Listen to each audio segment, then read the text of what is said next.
Hi everyone. Last night on Wednesday, Fianna Fáil held their weekly parliamentary party meeting to discuss the recent bombshell withdrawal of Jim Gavin, of course, Micheál Martin's presidential nominee, and this was to discuss the whole sorry episode that is what has materialised over the past number of days.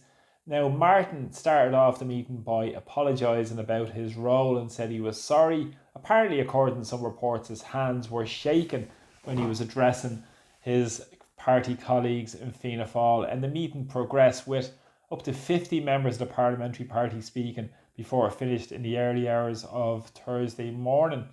Now, this was a very interesting meeting because, of course, a number of these politicians came out in advance of the meeting to say that it was a shambles, to say it was a farce, there was no process.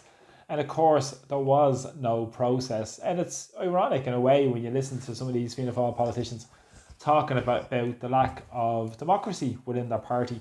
Well, I'm sure so many people right across Ireland can attest to the lack of democracy in terms of so many policies of the state that have been forced upon the people of Ireland against the interests and wishes of the people of Ireland. Of course, this flies in the face of the Irish Constitution, which states that the policy should derive under God from the people, which is Article 6.1 of the Constitution, which they regularly ignore in their pursuit of centralising more power. And of course, the arguments came about the centralisation of power within Fianna Fáil. Well, it's very similar parallels. I said nothing about when it happens to the centralisation of power in Ireland in terms of over 70% of our legislation comes from the European Union on the behest of the big lobbyists who are based in Brussels, who work for the big corporations at the expense of ordinary people. But what materialised in this meeting last night? Well, we'll take stock and we'll have a look at a review and try and set up a process for this review, and they'll try and come together and cobble together some form of terms of reference over the next week and try and have a quick report back to see what develops from that review of the lack of process, or so they claim.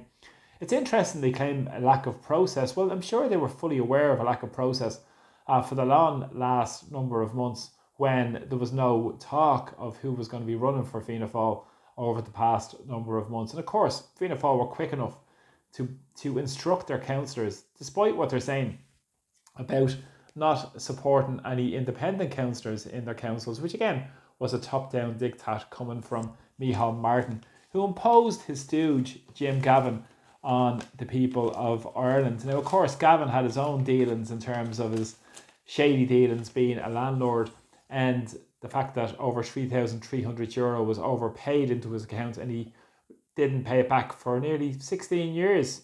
And it soon transpired that this tenant was the deputy editor of the Sunday World. Very interesting. Of course, Sunday World are in the same building as Independent and the Herald newspaper as well. And it was the independent journalist Fionn Sheehan who broke the story. Isn't that interesting? But again, we'll see how this develops in this completely farcical presidential election in Ireland. We're down to two, Heather Humphreys and Catherine Connolly. And so much for democracy in Ireland, and so much for those people within Fianna Fáil party talking about the lack of democracy in their own parties.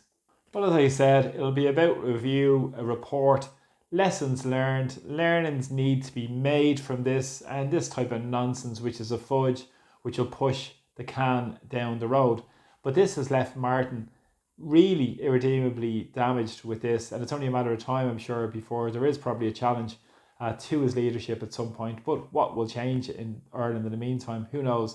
Of course, Martin wants to hang on to receive Ursula von der Leyen into Dublin in 2026, the second half, when Ireland are due to ascend to the throne as European Council presidency. And of course, Martin has been leader of Fianna Fáil for 15, nearly 16 years at this stage.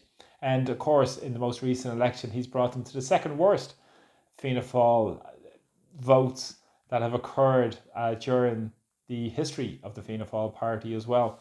But of course, Martin is grabbing onto power, centralised power, much the same as what he's doing across Ireland, working as a branch manager for his boss, Ursula von der Leyen, in Brussels. So it's glib to look at the Fianna Fáil party. Cowardly. Had an opportunity to take Martin on last night, but of course they didn't. They fudged it. And typically it's about lessons being learned, about a review, about reports, as I said, and more nonsense which will kick the can down the road.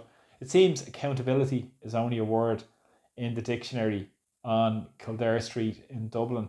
It doesn't act in practice in Irish political life. If there was accountability, Martin should go along with Jim Gavin. Thanks a lot for the support with my videos. Please subscribe, and thanks so much for everybody who kindly supports me through buying me a coffee.